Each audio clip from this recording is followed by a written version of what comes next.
Hayırlı kеш, эфирде яңалыклар, студияда мен Римма Авзалова бүгінгі шығарылышта. Коронавирусны вакцинация гына жеңе ала. Син ясаттыңмы? Туган телем, иркә гөлем. Мөслимдә туган телләр елына багышланган чаралар уза.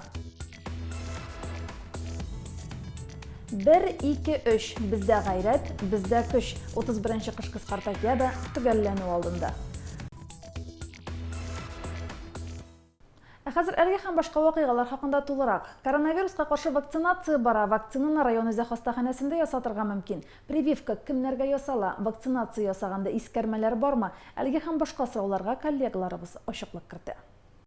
Район поликлиникасына декабрь азагы гыйнвар башында 340 доза вакцина кайткан иде. Аның 99 дозасы табибларга һәм урта медицина персоналына ясалды. Шушы көннәрдә COVID-19 каршы Гам-Ковид-Вак маркалы тагын 100 доза вакцина кайтырга тиеш.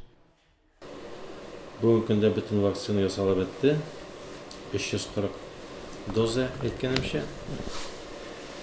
Ясалды біздің ол в большинстве случаев инде біздің коллективте ясадық. 94 дозасын 17 врач и 77 средний медперсонал. И қалғанларын организациялардан кішілер келді, аулардан кішілер келді. Коронавирустан профилактика чарасы буларак аны һәркем ясатырга тиешти табиблар. COVID-19 белән авырган яки антитәнчекләре булган пациентлар да ясата ала. Вакцинаның икенче компоненты төгәл 21 көн үткәч кадала. Узган ел пандемия дулкыны аеруча көчле булды. 2020 елда барлыгы 1114 кешегә үпкә ялкынсынуы диагнозы куелды. Алдагы еллар белән чагыштырганда бу бик күп. Гадәттә елына 180-200 очрак кына теркәлгән булган. Былтыр коронавирусның 10 очрагы ачыкланып, 4 кеше вафат булды. Пневмония 1014 кеше зарегистрировано. 20 елда пневмония белән шуның положительный безнең 20 елда 10 кеше ачыкланды, шуның 4-се үлде. Быел 21 елда пока 87 кеше пневмония белән зарегистрировано, 14 положительный. 3-се үлде ковидта. Район хастаханәсенең 25 кешегә исәпләнгән махсус бүлегендә бүгенге көндә 20 авыру ята. Үй шартларында 21 кеше дәвалана. Әлеге чиргә иммунитет юк. Бер авырган кеше аны кабат яктырырга, вакытында тиешле дәвалау курсы узмаса, өзлегергә дә мөмкин. Лилия Шәймиева, Динар Минхаҗев, Мөслим телевидениесе. Соңгы елларда Мөслим һәм Балтач районнары арасында тыгыз хезмәттәшлек урнашып килә. Ике районның дин әһелләре, укытучылар һәм тәрбиячеләр рухи-әхлакый тәрбия өлкәсендә бер-берсе белән тәҗрибә уртаклашып яши. Күптән түгел Мөслимгә Татарстанның баш казые Балтач районы имам-мөхтәсибе Җәлил хәзрәт Фазлыев килде. Теманың дәвамы Әлфинур Нугманова репортажында. Җәлил хәзрәт республикабызда ислам динен торгызучыларның берсе. Бүгенге көндә ул бик күп дини китаплар, мәкаләләр авторы һәм оста вәгазь сөйләүче буларак та билгеле. Җәлил хәзрәт ул көнне төрле аудиторияларда дини вәгазьләр сөйләде. Иртәнге якта аны район мәдәният йортында мәктәп укучылары тыңлады. Тормышта реаль булган вакыйгаларга, балалар көн саен күрә торган күренешләргә таянып, искиткеч оста итеп, үтемле итеп сөйли белә торган кеше. Җәлил хәзрәт бик тә контроль итеп сөйли һәм минемчә мондай очрашулар һәрбер укучы өчен дә кирәктер, чөнки ул безгә киләчәктә ничек итеп дөресрәк яшәргә икән өйрәтә һәм мондай очрашулар күбрәк булса әйбәтрәк булыр иде. Җәлил хәзрәт Җәмигъ мәчетендә имам-хатиблар белән дә очрашты. Бу өлкәдә 30 елдан артык тәҗрибәсе булган хәзрәтнең авыл имамнарына әйтер сүзе, киңәш тәкъдимнәре күп иде. Иң беренчесе без кешенең күңелен ачкыч таба белергә тиеш. Менә ул килсен, маңа бармы, зары бармы, менә керсен ул мәчеткә, сине күрсен, сөйләсен. Тыңласаң да шуннан бит инде күңеле булып шәп итә, тынычланып шәп итә ул.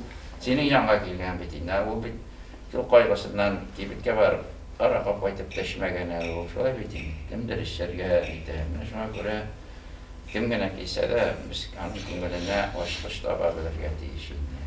Авыл имамнарының нинди авырлыклардан, нинди авырлыклар кичереп, нинди авырлыклар белән эшләүләрен төптән белгәнгә күрә, Җәлил хәзрәтнең һәрбер сүзен инде без сусаланды чишмә суы эчкәндәй тыңлап торып, күңелләребезгә сеңдерәбез. Төштән соң мәдәният йортында укытучы һәм тәрбиячеләр, кичен исә район халкы Җәлил хәзрәт Фазлыевның йөрәккә үтеп керерлек вәгазьләрен тыңлады. Балтач кунагы ике район арасында урнашкан мондый багланышларның һәр яклап файдалы булуын әйтте. Biz менә бер-беребезгә йөрешеп, biz инде Мөслимнең шушы урамнарын матурлауына, менә койлауларын матурлауына сокланып, шушы мәктәпләрдә, шушы милли тәрбияләргә сокланып, үзебезгә күп әйберләр алабыз. Алар да безнең менә бу дини башлангычлардан нәрсәнедер шаталар. Инде менә Албатабада аралашып, тәҗрибә туплап, бер-беребезгә ярдәм итеп, яшәргә Алла Тәгалә насыйп итсен. Без бик рәхмәтле инде Мөслим халкына да, үзебезнең район халкына. Әйе, оралашулар дәвамлы булсын. Пәйгамбәрбез саллаллаһу алейхи ва саллям әйткәнчә, оралашу калебләребезне чистартыр, ризыгыбызны киңәйтер, ораларда үлфәт, мәхәббәт артыр. Әлфинур Ногманова, Динар Минхажев, Мөслим телевидениесе. Бәйрәмнәр тормышыбызны бизи. Ватанны саклаучылар көне ир-егетләр бәйрәме аерым урын алып тора. Илебезнең иминлеге сагында торучы, гаилә түрәге, туган ил горурлыгы булган көчле затлар олылау, хөрмәтләүгә бик тә лаек. Теманы Әлфинур Ногманова дәвам итә. Район мәдәният йортының тамаша залында ватан алдындагы изге бурычларын үтәп кайтучылар да, булачак солдатлар да күп иде. Безнең районда ветераннар да, бик ватан сугышыннан кайткан ветераннарыбыз да инде 5 кенә кеше калды. Инде аның артыннан безнең Чечен сугышыннан кайткан егетләребез, Афган сугышыннан кайткан егетләребез бар. Хәрби хезмәттә үзләренең бурычларын үтәгән барлык егетләргә чын күңелдән рәхмәт диясе килә. Чара бүләкләргә бай булды. Олы Чакмактан хәрби хәрәкәтләр ветераны Илдар Шәймиев шик буе гаскәрләренә 100 ел истәлек медале белән бүләкләнде. Татнефть җәмгыятенең автотранспорт оешмасы правкомы җитәкчесе Рамил Әхтәмов район башлыгының рәхмәт хатына лаек булды. Әлеге предприятие 10 елдан артык инде Түбән Табын интернат мәктәбенә спонсорлык ярдәме күрсәтә. Менә безнең Атыбызында мәктәп интернатында 10 ел дәврендә күрсәтә хезмәт. Безне монда bir көндә чакырмады. Без монда үзебезнең теләк белән килдек. Үземдә теләк белән менә балаларга күрсәтергә телибез инде. Үзебезчә кулдан килгәнчә яхшы эшләр. Никадәр генә хәрби патриотик тәрбия, физик яктан, рухи яктан үсәр өчен районда шартлар тудырылмасын. Иң беренче тәрбияне, иң зур тәрбияне гаилә бирә. Гаиләнең Совет армиясына, гомумән Россия кораллы көчләренә карашы нинди балада шул формалаша. Ташлыяр авылыннан 6 бала тәрбияләүче Илмира һәм Озат Гафуровлар гаиләсенең сәхнәгә чакырылуы да юкка түгел иде. Аларның улы уллары Азамат күптән түгел генә армия хезмәтен үтеп кайткан. Мөслимнән 8 бала тәрбияләүче Кинарскиларның да улы уллары ватан алдындагы изге бурычын намус белән үтәгән. Күп балалы гаиләләр район башлыгының рәхмәт хатына һәм истәлек бүләгенә лаек булды. Без инде үзебезнең гаилә белән бөтен эшне бергә эшлибез. Утынын, сәберкәсен, бөтен бәйрәмне дә бергә. Бәйләр үстерү инде ул борчу димәсен, бик зур шатлык. Һәрбер бала килгәнгә дөньяда сөенәсең бит инде ул. Үзе бер бәйрәм. Авыр димәсен, чөнки олар үсә бара, бер-берсенә ярдәм итәләр, бәләкәйләрен карашалар алай. Идә Феликс әйтмешчә, барышны бергә эшлибез. Афган сугышы ветераннарының аналары да аерым хөрмәтләнде. Курку белмәс уллар үстергән аналарга җырлар, чәчәк күләмәләре бүләк ителде. Бик ошады. Менә постоянно шушлай булса да бик яхшы булды. Нинди хисләр кичереп утырдың? Даже күңелем тулды. Хисләрем килде. Җырлар имин булсын, Ходаем бер киләчәкләре, ишу әйбәт булсын. Аллаһкаем бала чагалар исәп булсын. Белә хадалар бирмәсен бер Аллаһкаем. Күпне күргән, күпне кичергән солдат анасының теләкләре кабул булсын. Ир егетләребезне тыныч тормышта күрсәткән батырлыклары өчен генә хөрмәтләргә язсын. Әлфинур Ногманова, Айрат Фазылов, Мөслим телевидениесе. 2021 ел Татарстанда туган телләр һәм халыклар бердәмлеге елы дип игълан ителде. Туган телләр елы уңаеннан мин милләтемнең киләчәге горурлыгы муниципаль бәйгесе игълан ителде. Гимназия базасында узган финал ярышларында коллегаларыбыз да катнашты. Бәйгенең сойлап алу турында барлыгы 65 бала катнашып, аларның 20се финалга узган иде. Әйтергә кирәк, һәр яклап та уңган булган кыз малайлар арасыннан жюри әгъзаларына иң дигәннәрен сойлап алу бик кыен булды. Әнә күзнән үткәреп сойланган финалистлар Мөслим гимназиясе сәхнәсен тотканда, аларга остазлары да, әти-әниләре дә көч-куәт биреп утырды. Милләтемнең киләчәге горурлыгы дигән бәйге, муниципаль бәйге, bu yılını Müslüm'de birinci topar ötkərlər. Ol bizning 6 yaşdan alıp 8 yaşga kadar balalar arasında. Balalarımız bik talantlı. Soylaq oyunu turunda 65 bala qatnaşdı. Şunun 20'si bugün finalga ötdü. Totar yigiti, totar kızı degan elegi beygide türlü yaşdagi balalar qatnaşa. Biz indi elegi konkursuna qarab, elegi beygide qatnaşuchi balalarning salatlarini ko'rdik. Ularning shundoq da tuğan tilini, tuğan ilimizni yaratularini ko'rdik. Bu konkurslar bik kerak balalarga patriotik hislar tarbiyalash uchun ham o'zimizning tatar millatin o'stirish uchun balalarda g'ururlik hislari uyatırga. Финалда барлыгы 19 бала катнашып, төрле номинацияларда җиңүче булдылар. Бәйгенең татар кызчыгы, татар малае 2021 титулына Лейсен балалар бакчасыннан Ралина Салихова белән Күбәләк балалар бакчасыннан Илдан Муллагалиев ия булды. Балалар татар малае, татар кызчыгы 2021 мәдәни чарасында Мөслимебез данын яклаячак. Финалга узган кыз малайларга Бердәм Россия сәяси партиясының Мөслим җирле бүлегеннән һәм авылдаш кибетеннән истәлекле бүләкләр тапшырылды. Лилия Шәймиева, Динар Минхаҗев, Мөслим телевидениесе. Балалар сәнгать мәктәбендә дә туган телләр елына багышланган чара үтте. Кичәгә кунак итеп иҗтимагый совет рәисе Рушат Султанов чакырылган иде. 2021 ел Татарстанда туган телләр һәм халыклар бердәмлеге елы буларак игълан итилде. Җирлегебездә дә бу уңайдан шактый чаралар үткәрелеп килә. Мин татар телендә сөйләшергә аралашырга яратам. Өйдә дә, мәктәптә дә татар телендә сөйләшәм. Татар телен саклау һәркемнең изге бурычы дип уйлыйм. Ана телебезгә булган мөнәсәбәтләрен, олы ихтирам хиссен укучылар җыр-бию, шигырьләр аша белдерде. Туган телне ничек яратуларын дәлилләр өчен бу чарада сүзләр дә кирәк түгел иде. Мин сәнгать мәктәбендә 5 яшьтә йөри башладым. Мин курайга йөрим, фортепианога, җырга. Хәзер мин башкорт курайында уйный башладым. Мен сәнгать мәктәбендә бик ошый. Кемнәр генә туган телгә сокланмаганда, кемнәр генә мактау җырлары җырламаган. Телен белгән һәм саклаган халык югалмас. Ана теле аша үзләштерелгән белем һәм күнекмәләр хәтердә гомер буе саклана. Чөнки ана сүзе йөрәккә үтеп керә. Лилия Шәймиева, Динар Минхаҗев, Мөслим телевидениесе. Узган шимбәдә Михайловка мәдәният йортында Азнакай районы үзешчәннәре сәхнә тотты. Концертны Актүбә инвалидлар җәмгыяте оештырды. Үзешчәннәрнең мөмкинлекләре чикле булса да, күренекле артистлар белән янәшә куярлык иде.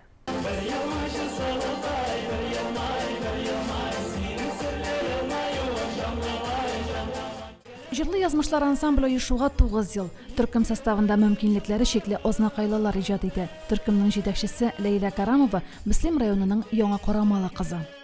Ләйлә Карамова җитәкчелегендәге җырлы язмышлар төркемендә мин инде бик күптәннән эшләп йөрим. Мин биюче, җырчы, бием, җырлыйм. Без хәйрия концертлары белән бик күп чыгышлар ясыйбыз. Миңа бик тә ошый һәм мин бик шатмын бу төркемгә эләгүемә. Без бик күп төрле районнарда эшлибез. Бүген менә без Мөслим районында бик җылы каршы алдылар. Шундый ягымлы, җылы итеп без бик канәгать һәм тагын да килербез дип өметләнеп калабыз. Я не первый год участник народного вокального ансамбля «Сударушка» Актюбинского ДК имени Гагарина. Мы дипломанты многих республиканских конкурсов. Постоянно выступаем на различных мероприятиях поселка и района. В этом наша жизнь, это наше благородное хобби, это радость, которой мы делимся со зрителями. 9 ел эчендә ансамбль 2000-гә якын концерт куйган. Кайда гына чыгыш ясамыйлар алар. Төрмәләрдә концерт куялар. Яршаллы, Түбән-Кама шәһәрләрендә җырлы язмышлар төркеме еш кунак. Күрше-тирә районнарда да аларны көтеп алалар. 5 лет назад они приезжали, такой красивый, шикарный концерт нам поставили в деревне, так понравилось населению. Но сейчас я вижу у них вообще вышли вверх, световая, лазерная, дымовая такая шоу, вообще прекрасные номера. Хәйрия концерты оештырдык. Әлеге хәйрия концерты узган елны бәхетсез очрак белән 3 балалы 3 баласы да инвалиданың Актүбәчеләр бистәсендә яшәүче Рәхимова Луиза Вагез кызына ярдәм йөзеннән оештырып, без узган атнада үрәзмәттә куйган идек. Җылы язмышлар хәйрия концертлар оештыра. Бер-ике атна элек Үрәзмәт авылында чыгыш ясадылар. Михайловкада узган концерттан кергән акча янгыннан зыян күргән Луиза Рахимова гаиләсенә тапшырылган. 6 мартта ансамбль Тойгылдыда чыгыш ясаячак. Хәйрия дигәштән инде әкрен шушы авыр тормышлы гаиләләргә ярдәм йөзеннән, авыру балаларга ярдәм йөзеннән садака сыйфатында дип әйтегәндә, ул садака инде ул матди яктан гына да булмаска мөмкин, ул рухи яктан да садака бик күп бит инде безнең кеше белән исәнләшүебез дә садакалардан булып тора. Расих хәзрәт Каюмов ул безнең хәйриячелектә бик тә катнаша торган киң күңелле, мәрхәмәтле җан иясе. Мөслимдә концерт куябызмы, Үрәзмәткә концерт куябызмы, һәр вакытта оештыру эшләре безнең Расих хәзрәткә. На самом деле благотворительность — это огромная работа. Пусть капли в море, но она всегда поможет. Мөмкинлекләре чикле булса да, яшәү дәрте яна аларда. Арада гаҗәеп тавышка ия егет кызлар бар. Күрми калмагыз һәм ярдәм кулында сузарга онытмагыз. Римма Абзалова, Айрат Фазылов, Мөслим телевидениесе. Шаяннар һәм тапкырлар бәйгесен мөслимләр ярата. Узган атнада яшь укытучылар арасында КВН оештырылды. Бәйге быел районнара буларак үтте. Анда Минзәлә педагогия коллегияте командасы да катнашты. Шаяннар һәм тапкырлар бәйгесеннән Мөнира Арсланова. Яшь укытучыларның КВН уены район мәгариф идарәсе һәм Муса Җәлил исемендәге Минзәлә педагогия коллективы белән берлектә оештырылды. Уен все-таки укытучылар исемле яшь укытучылар, мәктәптән тыш эшләр үзәгенең ОФОК командалары һәм Минзәлә педагогия коллегиятының Малайки командасы арасында барды. Яшь укытучылар белән инде без эшчәнлекне актив рәвештә ел саен оештырабыз. Инде безнең традиция рәвештә булган ачык дәресләр булсын, спорт ярышлары булсын, һәм инде барыбыз да яратып уйный торган, менә инде 7нче еллардан үткәрә торган КВН уены. Быел инде ул үзенчәлекле булырга тырыштык үткәрергә, үзебезгә яңа команданы чакырды. Ул инде Минзәләнең булачак укытучыларын, бәлки инде менә шушында безнең районны шатып калырга, кайтырга теләк белдерүче укучылар да, булачак укытучылар да табылыр дигән теләктә калабыз. КВНның бик кызык һәм үзенчәлекле булачагы уенның башыннан ук күренде. Беренче булып команда капитанының киемендә иң күп сәдәф булган команда чыгыш ясаячагы билгеле булды. Икенче булып жюрины һәм җанатарларны иң кыска буйлы уенчылы төркем сәламләде. Биатлон биремендә командалар мәктәп темасына көлкеле җөмләләр төзүдә ярышсалар, музыкаль конкурста сәнгать өлкәсендә һәм юморда сыналдылар. Мәгариф өлкәсендә берничә ел эшләүчеләр укытучы тормышының үзәккә үткән якларын калку итеп күрсәтсә, яшь укытучылар үзләре күреп өлгергән проблемаларга тукталды. Студентлар һәр нәрсәне яшьләрчә кабул итүләре белән аерылып торды. Үзем Минзәләгә килдем Агырҗидан. Менә хәзер инде Мөслимдә 4нче курста 4 ел буе КВН уйныйбыз. Хәзер менә чакырганнар товарищеский встречага җиңүгә өметләнәбез, әлбәттә. Командаларны юмор гына түгел, сайлаган һөнәрләрен ярату, балаларга тирән белем һәм тәрбия бирү теләгедә берләштергәне ачык күренде. Җанатарлар командаларның чыгышларына үз бәясен бирде, жюри үз нәтиҗәләрен ясады. Беренче урынга Минзәлә Малайкилары һәм все-таки укытучылар командалары лаек дип табылды. Бүгенге һәм булачак укытучылар катнашындагы КВН зур залларга да тамашачыларны җәлеп итәрлек дәрәҗәдә үтте. Мөнира Арсланова, Динар Минхәҗев, Мөслим телевидениесе. Мөслимдә танылган көрәшче хөкемдар Фәрит Корбанов истәлегенә татар милли көрәше буенча турнир узды. Республика күләм бәйге 2003 елгылар һәм аннан яшьрәкләр арасында оештырылды. Бәйге быел 4нче тапкыр оештырылды. Турнирның Мөслимдә узуы очраклы түгел. Фәрит Корбанов шушы район кияве. Әтиебезгә килгәндә иң беренче көрәш алымнарын ул Мөслимдә башлады. Мөслим районында 4 тапкыр 70 килогда батыр калган кеше, 70 кг авырлыкта. Азнакайда Михайловка авылында 4 тапкыр, Баланлыда 5 тапкыр батыр калган кеше. Беренче тренерым әтием Корбанов Фәрит Камил улы. 11 ел мин көрәш белән шөгыльләндем. Травмалы сәбәпле килемне китәргә туры килде. Мөслимгә килгәч Фазлыев Илшаттан һәм Әлмәт көрәшче тренер Мингазов Фәнилдә Фәрит турында бик яхшы сүзләр ишеттем. Алар Фәрит абый безне тренировать, судить иткәндә без мастер исемен алдык диделәр. Бу минем күңелемә шулкадәр рәхәтлек бирде. Һәм сорар идем, һәрберегезнең үзегезнең беренче тренерларыгызны онытмыйча аларны зурлап, һәм беренче укытучыгыз кебек иттереп, аның исемен атаудан уялмасагыз, куркмасагыз диде. Ярышларга республикабыз районнарыннан 11 команда составында 180 көрәшче килде. Көрәшчеләрне Мөслим районы башлыгы орынбасары Озат Ахмәтҗанов сәламләде. Фәрит абый истәлегенә багышланган бу ярышлар чыннан да республика күләм мотор ярышта әйләнгәннәр. Һәм инде безнең зур рәхмәтләребезне җиткерәсе килә. Аның уллары Алгиз, Алмаз, һәм инде тормыш иптәше Фәрит абыйның Әсим апага киләчәктә дә шушындый ярышлар дәвамлы булсыннар иде. Үзебезнең үсеп килә торган буынга бу инде һичшиксез тәрбия чарасы булсын иде. Традиция буенча республикабызның иң ерак районыннан килгән командага истәлек бүләге тапшырылды. Бүләккә быел Саба районы лайык булды. Ерак дип тормыйбыз, инде ярышка чакырган җиргә барырга тырышабыз. Инде ярышны битнәне үзеңдә генә уздырып, опыт җыеп булмый балалар белән. Инде бүгенге ярышка инде без кешедәге яшьтәге балаларны килергә тырыштык. Инде күпмедер тәҗрибә, күпмедер опыт җыю өчен. Мине иң беренче тәскиләле рәхмәт шуны оештырган хуҗаларга, тренерларга, судьяларга, катнашканнарга, килгән кунакларга бик зур рәхмәт. Менә соңгы елларда үзебез күрәсез, бездә көрәш үсә, арта, көрәшчеләр саны бик күп арта. Бу көрәшне балаларга берсе сәламәтлек, балаларны тәртиптә йөртү, әйбәт көрәшү, әйбәт укучыда, әйбәт тормышчыда. Мөслим районы имам мөхтәсибе Илгиз хәзрәт Сынгатуллин хәйр фатихасы белән ярышларга старт бирелде. Бәйге 2003 елы һәм яшьтәге егетләр арасында үтте. Көрәшчеләр 2 келәмдә 12 үлчәү авырлыгында бил алышты. Я люблю борьбу.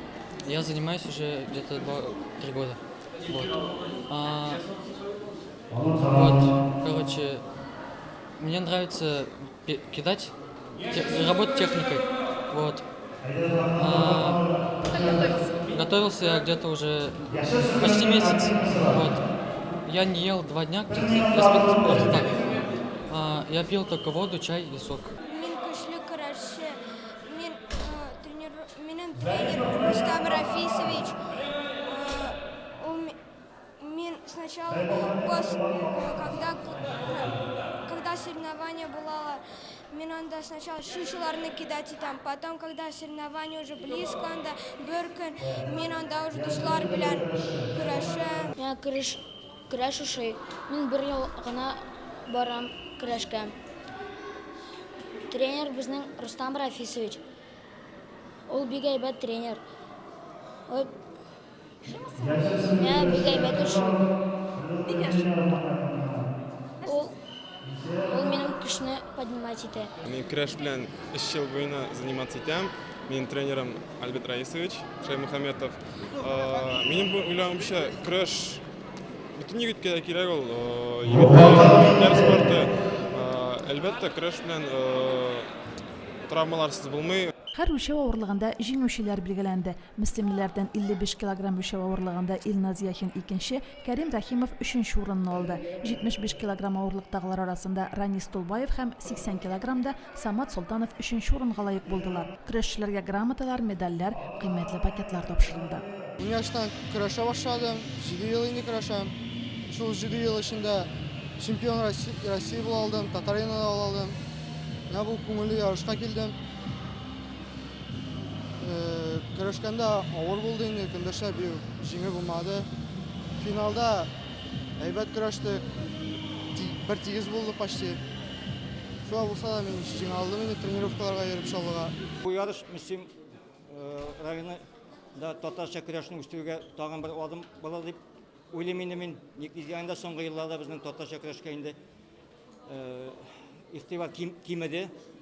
Элегрәк инде һәрбер мәктәптә 19 мәктәптә спорт школаның филиалы шеи көрәш түгәрәкләре үтә. Бүген көндә районда 3 кенә мәктәптә шул хисаптан инде Михайловка мәктәбендә көрәш түгәрәк үткәрәм менә мин үзем. Көрәшчеләр арасында бер кыз да бар иде. Әлмәт шәһәре командасыннан Анжела Закирова 35 килограмм үлчәү авырлыгында 2-нче урынны алды. Аңа турнирның махсус бүләге тапшырылды.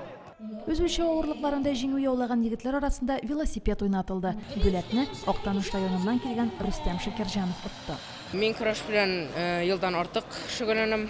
50 кило категориясында көрәшәм.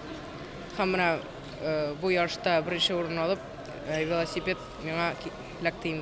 Командалар арасында бірінші орын Мүслим районына берілді. Оқтаныш районы 2-ші, Ознақай 3-ші орынны алды. Әлмәт шәһәре 4-ші орында қалды. Римма Авзалова, Динар Минхажев, Мүслим телевидениесі. Оешма предприятиялар һәм авыл җирлекләр арасында 31-нче кышкы спартакиаданың йомгаклау уеннары узды. Спорт сөюче райондашларыбыз шорт-трек һәм канат тарту буенча көч сынашты. Көчлеләрне ачыклау мизгелләре алдагы сюжетта. Соңгы 2 елда шорт-трек ойыннары исемлегеннән төшеп калса да, пандемия булу сәбәпле быел ул 17нче ойын төре булып кабаттан кертелде. Шорт-трек ярышы буенча Мөслим хуҗалык тәэмин итү унитар предприятиесе белән политехника техникумы командасы 1-нче урынны яулады. Район эчке эшләр бүлеге 2-нче урында, 3тә район башкарма комитеты командасы. Бәләкәйдән үк спорт белән шөгыльләнеп үстек.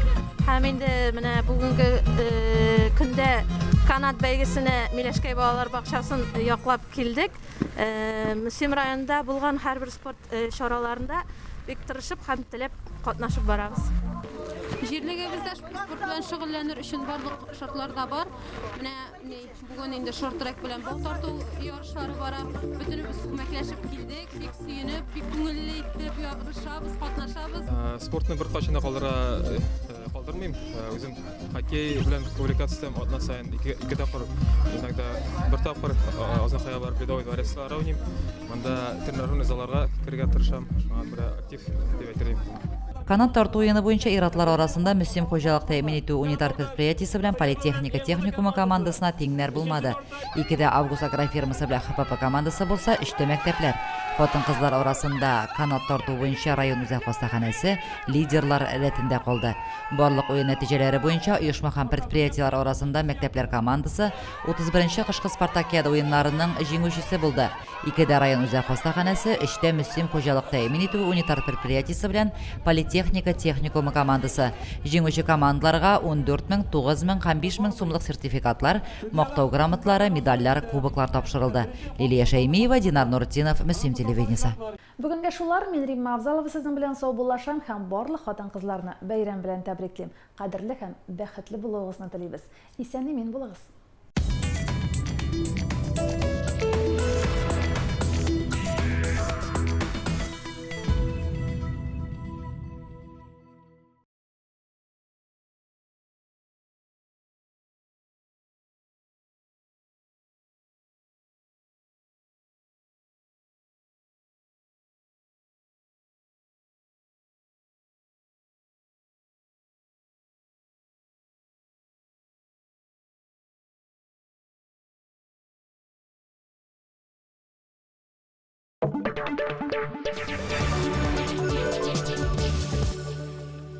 Казанский федеральный университет совместно с комиссией при президенте Республики Татарстан по вопросам сохранения и развития татарского языка проводит бесплатные курсы татарского языка для всех желающих. Курсы будут проходить в Казани, Елабуге и Набережных Челнах с февраля по май 2021 года. Более подробную информацию можно получить на сайте Казанского федерального университета. 0+. Мы все хотим стать успешными. Решить самую сложную в мире задачу. Жить так, чтобы захватывало дух. Всегда быть первым. Стать тем, в ком нуждаются тысячи, и дарить им надежду. Но всего этого может не быть.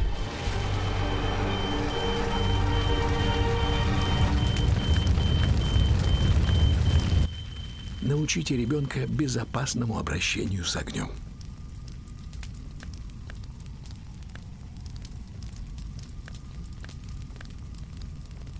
Спасем наше будущее вместе. Помните, кредит – это не только шанс купить что-то новое, но и определенные обязательства. Оценивайте свои возможности, прежде чем брать деньги в долг. Твоя судьба зависит только от твоих решений. И принимая их, не стоит торопиться.